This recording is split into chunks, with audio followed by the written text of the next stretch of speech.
안녕하세요. 흰둥입니다. 오늘은 제가 월 300만원씩 더 만든 두 가지 방법에 대해서 이야기해 보겠습니다. 먼저 제가 2024년도에 해온 것들에 대해서 말해 볼게요. 참고로 저는 2019년도부터 매해 부동산 투자를 한 채 이상씩 해왔는데요. 아파트, 분양권, 청약, 재개발, 상가, 이런 부동산들에 매해 한 채 이상씩 투자를 해왔습니다. 그런데 2024년에는 제가 하나도 투자를 못했었거든요. 그 투자를 못한 것 대신에 어떤 것을 해왔는지에 대해서 말해보겠습니다. 첫 번째로는 무인 카페 창업을 했어요. 그리고 두 번째로는 보유하고 있던 상가에 편의점을 맞춰가지고 편의점의 임대를 내놓고 있습니다. 먼저 무인 카페를 창업한 것에 대해서 말씀을 드리자면, 일단 지금 비수기잖아요. 겨울 같은 경우가 카페는 겨울이나 추울 때가 비수기이거든요. 현재 비수기 겨울 기준 월 매출 600만원 이상이 나오고 있는 상태이고, 순수익은 대략 한 50% 정도로 한 300만원 정도 이상 될 것으로 예상하고 있습니다. 참고로 무인 카페의 경우 이런 비수기 말고도 성수기 기준으로도 매출 600만원 정도 나오면 굉장히 잘 나오는 편이거든요. 아마 무인 카페에 대해서 알아보신 분들은 잘 아시겠지만, 뭐 평균 400만원 정도 나와도 뭐 평타 이상이다, 평균 이상이다라고 하고, 순수익 200만원 정도만 나와도 굉장히 잘 나온다라고 하는데요. 물론 정말 잘 나오는 곳 기준으로는 성수기 기준으로 뭐 월 1000만원 정도 나오는 데도 있기는 해요.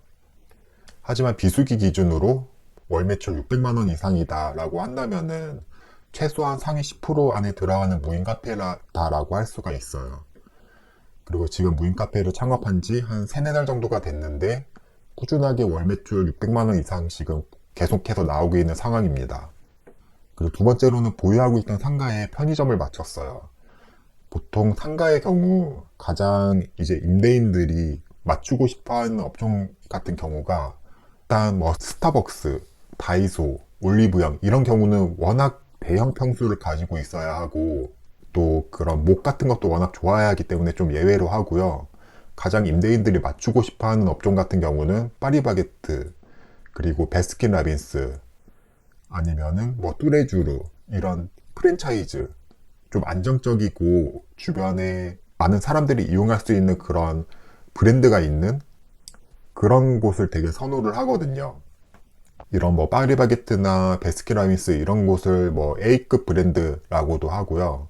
이런 곳을 제외하고는 이런 편의점 같은 데가 굉장히 그래도 선호하는 그런 업종이거든요. 특히 이런 대단지 아파트, 단지 내 상가 같은 경우는 편의점에 들어가려고 굉장히 많은 상가 소유주분들이 이제 담대권을 따기 위해서 경합을 많이 하거든요. 신축 아파트 단지 내 상가 처음 이제 입점하기 전에 이제 완공이 되고, 입점하기 전에 뭐 어떤 슈퍼 이런 식으로 담배권을 따기 위해서 무늬만 슈퍼처럼 그런 식으로 꾸며놓기도 하거든요. 그런 게 다 편의점에 임대를 주기 위해서, 담배권을 따기 위해서 하는 수법이라고 보시면 됩니다. 어쨌든 결론적으로는 뭐 파리바게트, 베스킨라빈스, 그리고 GS, CU와 같은 그런 편의점을 맞추는 것을 굉장히 선호하는데, 일단 제 상가에 이런 메이저 브랜드 편의점을 임대를 줬습니다. 그래서 지금 대출 제외하고 수익률이 한 10% 정도 나오고 있고요. 보통 일반적인 1층 상가의 경우에 수익률이 한 5% 정도 맞춰지거든요. 이 5%라는 거는 뭐 예를 들어서 1억짜리 상가에 40만 원 정도의 월세가 나온다라고 하면 5% 정도라고 하고요. 그리고 1억짜리 상가에 80만 원의 그런 임대 소득이 있다, 월세가 있다라고 한다면 수익률이 10%라고 합니다. 저는 수익률 10%를 맞춤으로써, 그러니까 평균적인 1층 상가 수익률의 2배를 맞춘 거이기 때문에 제 상가 가치가 2배로 올라갔다라고 그렇게 이해하시면 될 것 같습니다. 그래서 이렇게 수익률이 평균적인 그런 수익률 대비 2배가 되기 때문에 가치 또한 2배로 올라가요. 그래서 2억짜리 상가가 4억짜리의 가치가 된다. 이거는 예시입니다. 예를 들어서 뭐 2억짜리 상가가 있다.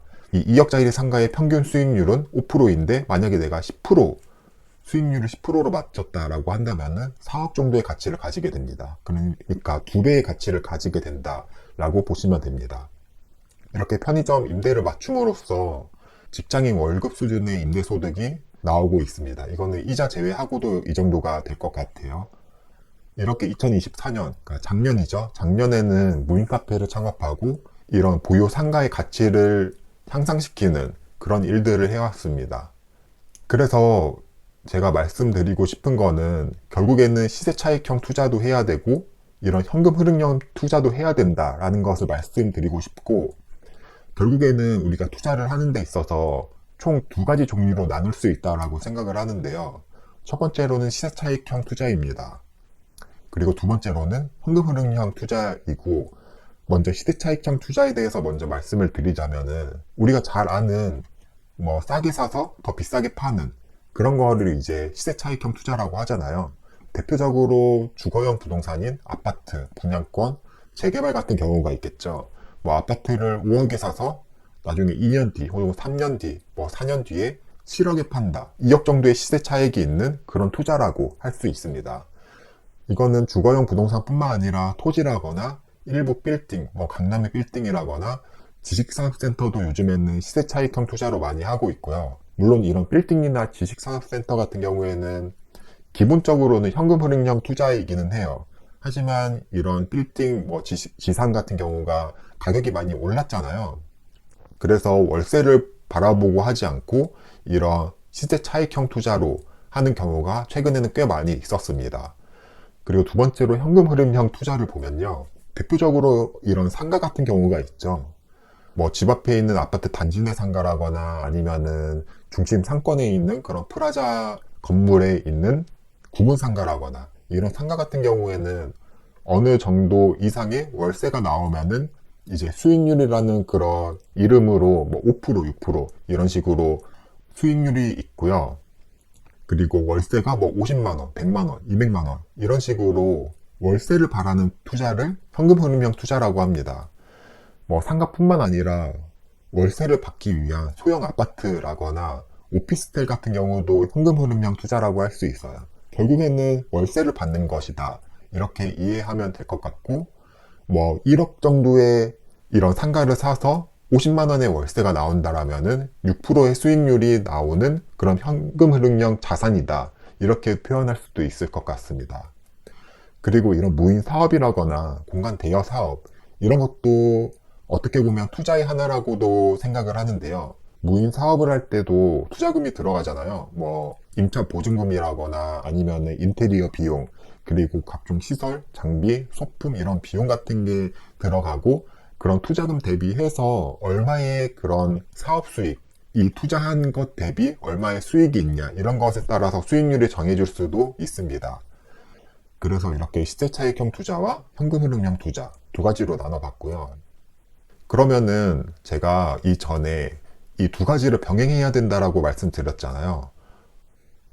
이 시세차익형 투자와 현금 흐름형 투자는 어떤 장단점이 있길래 두 개를 같이 해야 할지를 한번 이야기 드리겠습니다. 먼저 시세차익형. 여기서는 아파트를 예로 들어서 설명을 해볼게요. 그 장점을 얘기를 해보면요. 첫 번째로는 시드머니를 빠르게 늘릴 수가 있어요. 당연히 그 어떤 자산을 사고 그 자산의 가치가 오르면은 그 가치가 오른 만큼의 금액이 나의 자산이 되는 거잖아요. 그러니까 현금으로 나한테 들어오는 거니까 이렇게 시드머니를 빠르게 늘릴 수가 있고, 또한 총 자산, 순 자산이 어떤 상승장을 잘 만나면은 진짜 확실하게 늘릴 수 있는 그런 방법이라고 생각을 합니다. 그리고 아파트 같은 경우는 우리가 뭐 일상생활에서 항상 같이 있는 거죠. 뭐 내가 사는 아파트 혹은 내가 길을 다니면서 맨날 아파트를 보기도 하고, 또한 요즘은 어떤 어플 같은 것도 굉장히 잘 나와 있어가지고 굉장히 익숙해요. 바로 그냥 어플 하나 켜가지고 아파트 단지를 하나 누르면은 그 가격을 알 수가 있잖아요. 그리고 10년 전 가격과 현재까지 어떤 그래프처럼 가격이 어떻게 변해 왔는지도 알 수 있기 때문에 아파트 투자는 굉장히 익숙하다라고 할 수가 있습니다. 하지만 장점도 있는 만큼 단점도 있죠. 먼저 아파트 투자의 경우에 무한정 늘리기가 힘들어요.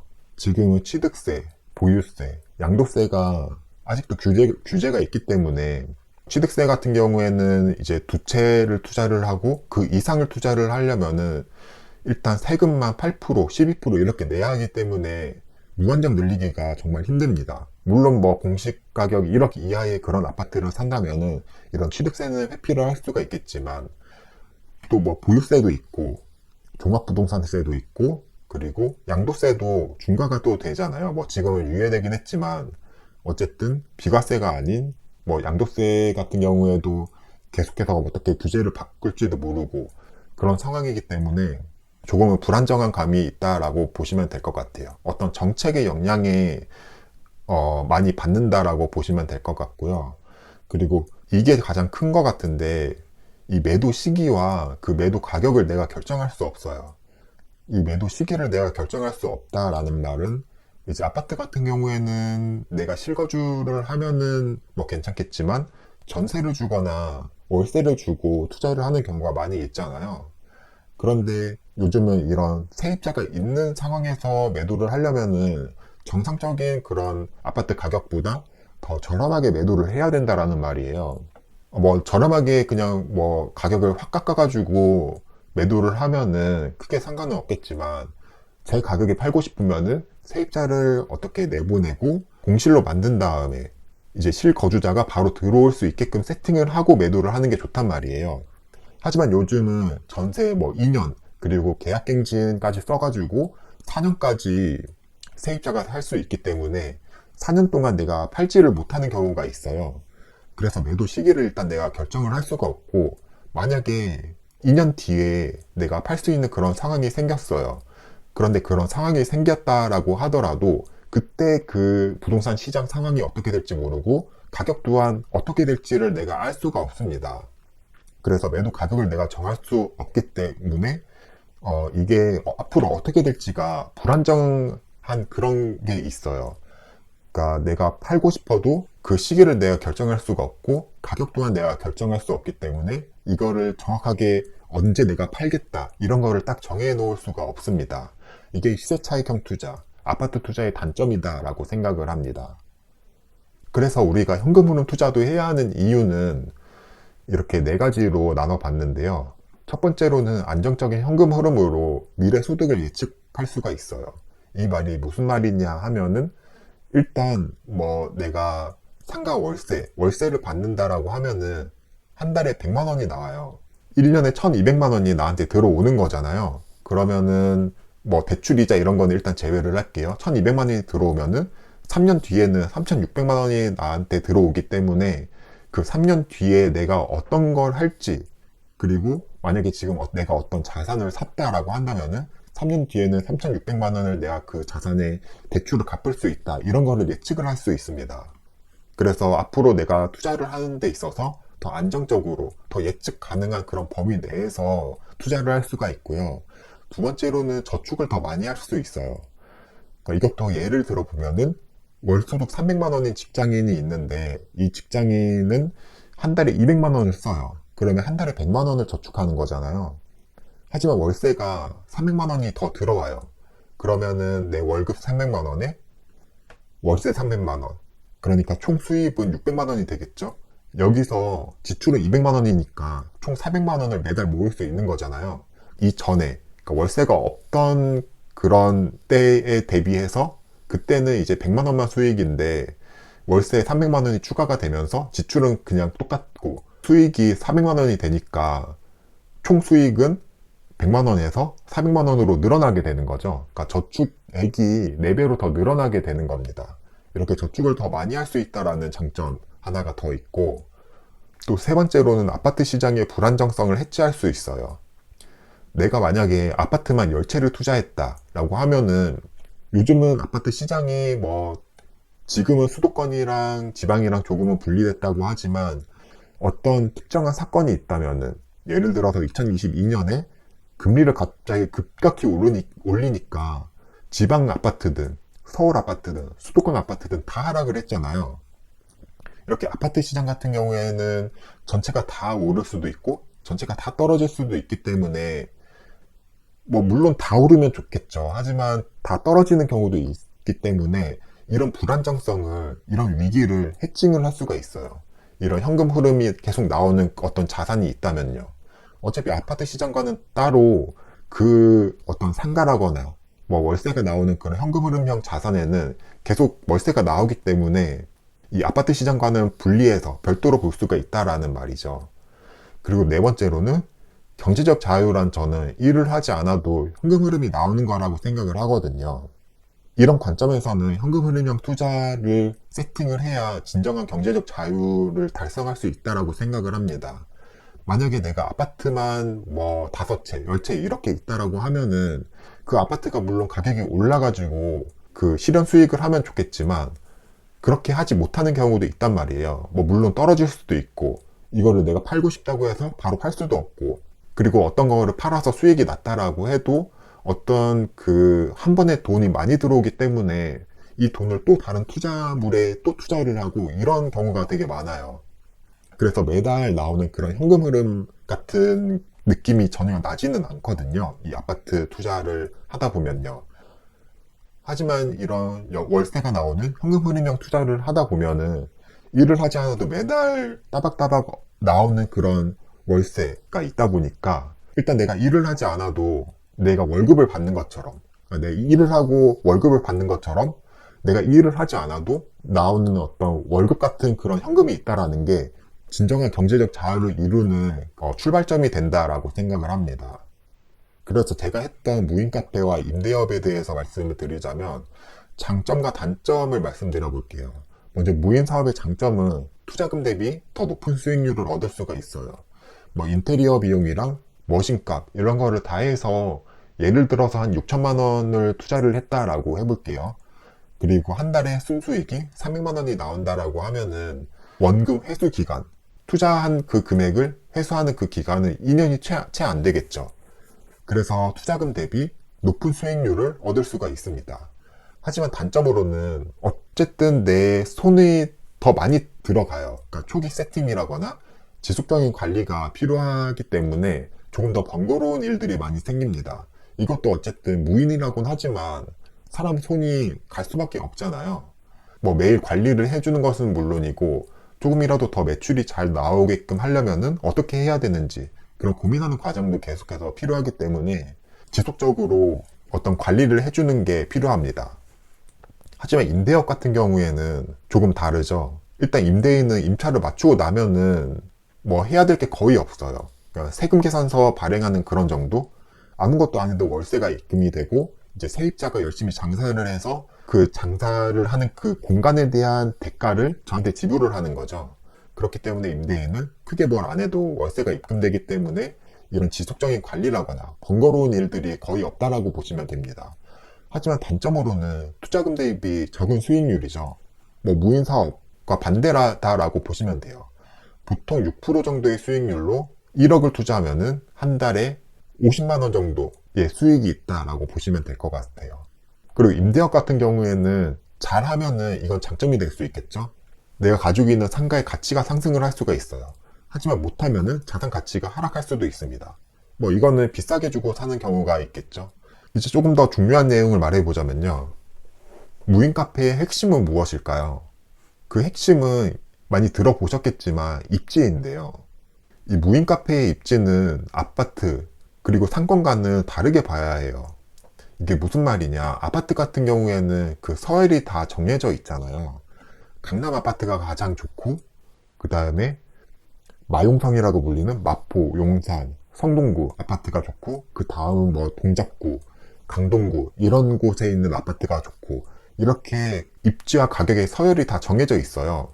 하지만 무인 카페의 입지는 그것과는 전혀 다릅니다. 그러니까 강남에 있는 무인 카페라고 이 무인 카페가 무조건 좋냐 그건 아니고 오히려 어떤 시골에 있는 어떤 혁신도시 뭐 이런 곳에 있는 무인 카페가 더 좋을 수가 있어요. 그리고 상권과도 달리 봐야 하는데요. 강남역 상권 아니면 홍대 상권 이런 곳이 그래도 상권이 되게 좋다라고 많이 퍼져 있잖아요.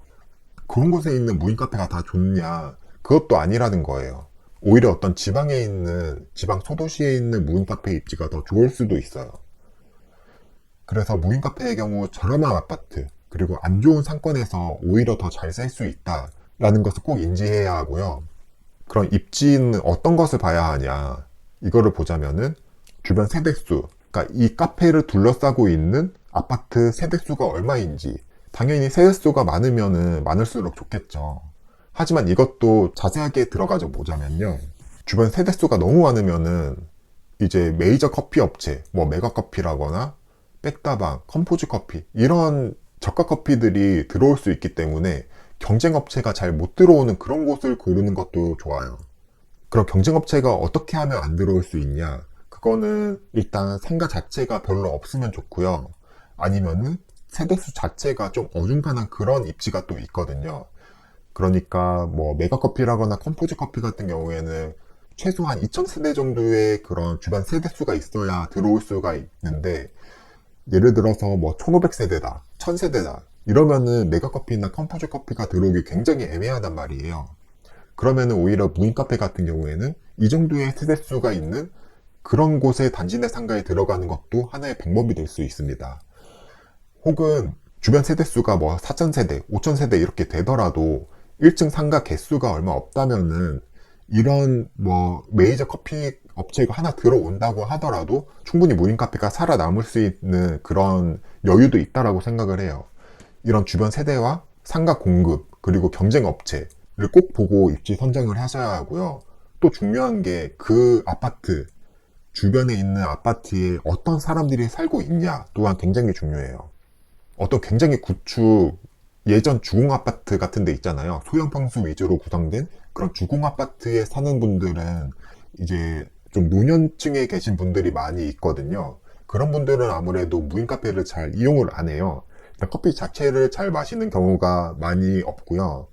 그러니까 젊은 층 대비해서. 그리고 이런 키오스크 누르는 것 자체도 조금은 생소하기 때문에 무인 카페를 가기보다는 유인 카페를 더 선호하는 경우가 많아요. 그래서 입지 같은 경우는 주변 세대수, 그리고 경쟁업체 유무, 그리고 상가의 개수, 아파트 구성원이 어떻게 되는지를 꼭 파악을 하고 들어가야 합니다. 그리고 이제 입지 다음으로는 그 상가 자체도 꽤나 중요해요. 물론 여기서 입지가 가장 중요합니다. 이 두 가지가 다 굉장히 좋아도 입지가 안 좋으면 장사가 잘 될 수가 없어요. 그 상가 자체를 보자면요, 먼저 평형. 평형 같은 경우에는 그래도 좀 앉아서 마실 수 있을 만한 그런 공간이 좀 있는 게 좋아요. 너무 좁은 곳은 진짜 테이크아웃만 해야 되잖아요. 그러면은 그 카페 안에서 조용히 커피를 마시고 싶은 사람들, 혹은 뭐 2명, 4명 이렇게 와가지고 좀 얘기를 하면서 커피를 마시고 싶은 사람들의 수요를 잡을 수가 없어요. 평형은 그래도 좀 앉을 공간이 좀 나오는 그런 곳이 괜찮고, 또 가시성, 이 상가가 얼마나 잘 보이냐, 사람들이 다니는 길목에 얼마나 잘 보이냐 또한 중요하고, 또 그 아파트에 사는 주민 동선에 있는 그런 상가를 고르는 것도 중요합니다. 그리고 이제 상품 또한 중요한데요. 일단 커피 맛이 좋아야 한번 방문한 사람이 또 오고 계속해서 재방문을 이루어낼 수가 있겠죠. 그리고 메뉴 세팅을 하고, 너무 적은 음료 개수가 너무 적어도 이게 또 사람들의 수요도 다 다를 거고 기호도 다를 거고, 또한 어떤 구색을 갖춘다라고 하죠. 좀 어느 정도 구색이 갖춰줘야 그래도 여기가 이런 것도 파네, 이런 것도 파네, 다음에 이런 것도 먹어볼까, 좀 어떤 흥미를 좀 이끌어낼 수 있는 것 같아요. 그 인테리어 같은 경우도 있겠고, 이렇게 입지, 그 상가 자체, 그리고 파는 그런 커피라거나 이런 상품성 같은 거를 고려해서 무인 카페를 창업을 해야 합니다. 이거에 대해서는 지금 제가 할 말이 너무 많은데, 일단 이 한 장으로 설명하기가 너무 힘들어서 나중에 기회가 되면은 조금 더 자세하게 이 무인 카페를 어떻게 창업을 하고, 어떻게 고르고, 어떤 입지를 골라야 할지를 이야기를 해보겠습니다. 그리고 상가 투자와 임대업의 핵심에 대해서 말해보자면요, 일단 저렴하게 사는 거예요.